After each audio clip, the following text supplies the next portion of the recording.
Queridíssimos peregrinos, queridíssimos irmãos bolivianos que tanto nos honram ao nos receber nessa igreja, Maria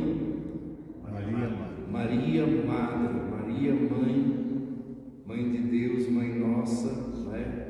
Essa igreja é uma paróquia passionista. Vemos ali no vitral central o símbolo da Ordem dos Passionistas, e essa igreja, ela agora será diocesana. Os passionistas, como tantas ordens e congregações religiosas, passam não só aqui na Bolívia, mas em todo o mundo, por essa dificuldade numérica. Hoje celebramos a memória facultativa do desponsório, ou seja, do matrimônio de São José e Nossa Senhora. O matrimônio judaico, no tempo de nosso Senhor Jesus Cristo, ele era realizado em duas partes. A primeira era o desponsório, que era muito mais do que o nosso noivado, era realmente um matrimônio. Então, Nossa Senhora e São José, diz a palavra de Deus, o Evangelho, que eles estavam já desposados, mas cada um vivia separado. Uma senhora vivia em Nazaré com, alguns dizem, sua mãe, seu pai já era falecido, Santana.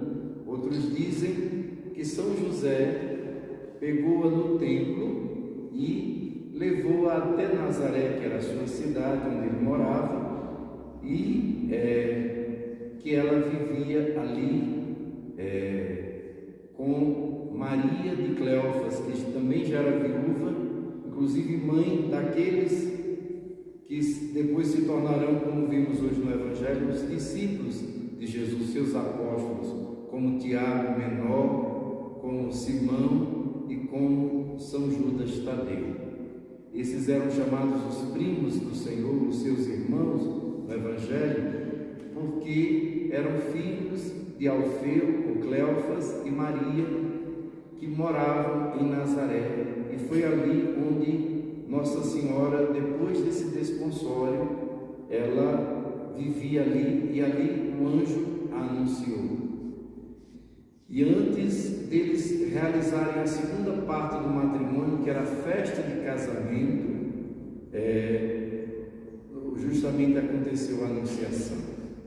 Mas para nós, esse matrimônio hoje revela uma grande vocação, a vocação ao matrimônio. Nós ouvimos também no Evangelho Jesus que chama dos seus discípulos um grupo de 12 apóstolos, de todos os tipos. É tão interessante que São Marcos vai dizer até o apelido que Jesus colocou em São João e São Tiago Maior, chamando-os de filhos do trovão. Quer dizer, eram pessoas de um temperamento muito forte. Mas também Jesus chamou um Pedro, um André, chamou um Filipe, chamou Natanael, que depois se tornou Bartolomeu, chamou um publicano, um pecador público, chamado Levi, que depois ele deu o nome de Mateus, chamou também até Judas, que ele tinha um sonho que Judas pudesse converter, mas infelizmente não quis, seguiu pelo caminho por amor ao dinheiro, traiu o seu Senhor, o vendeu por 30 moedas. Mas mostrando assim que todos nós, independente do nosso temperamento, independente das nossas condições sociais, independente de tantas outras coisas, somos escolhidos por nosso Senhor e temos uma missão tão bonita. A missão, por exemplo, de formar uma família. Um homem que, encontrando uma mulher, e eles se amando, se sentem chamados a formar uma só carne, uma só alma, para formar a base de uma família. É tão interessante isso, eu sempre gosto de dar esse exemplo.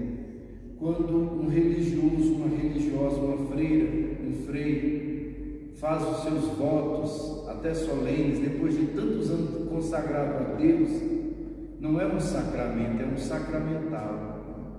Mas para formar uma família, Jesus deixou aqui na terra um sacramento. O matrimônio é um dos sacramentos, como o batismo, como a Eucaristia, como a confissão, como a unção dos enfermos, como a ordem. Para ser padre, para fazer as vezes de Jesus, é preciso receber o sacramento da ordem, ser ordenado, não é? Mas para formar uma família, é preciso também o matrimônio, o sacramento. Por isso, nunca se juntar, se unir, mas se casar na igreja. Não é uma formalidade, é uma missão, é uma graça.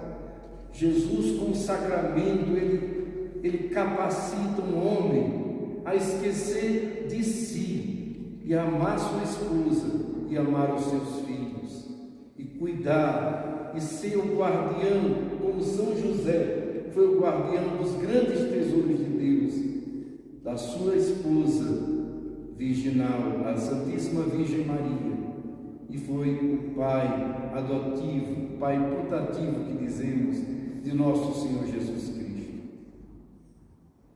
E a mulher, ela recebe o sacramento do matrimônio, a graça de ser como a Virgem Maria, esposa. Nossa Senhora era muito mais santa do que São José. Mas é tão interessante que o anjo aparece uma vez a Nossa Senhora, mas veja quantas vezes ela apareceu a São José. Não temas, José, em receber tua esposa como Maria, como tua esposa, que foi concebida nela é obra do Espírito Santo. Levanta-te, José, pega a mãe e o menino e foge para o Egito. Pode voltar, José, do Egito para Nazaré. E Nossa Senhora soube respeitar isso, soube respeitar a autoridade bondosa de São José, soube promovê-lo, soube ser mãe de nosso Senhor, educá-lo, amá-lo, prepará-lo não para si.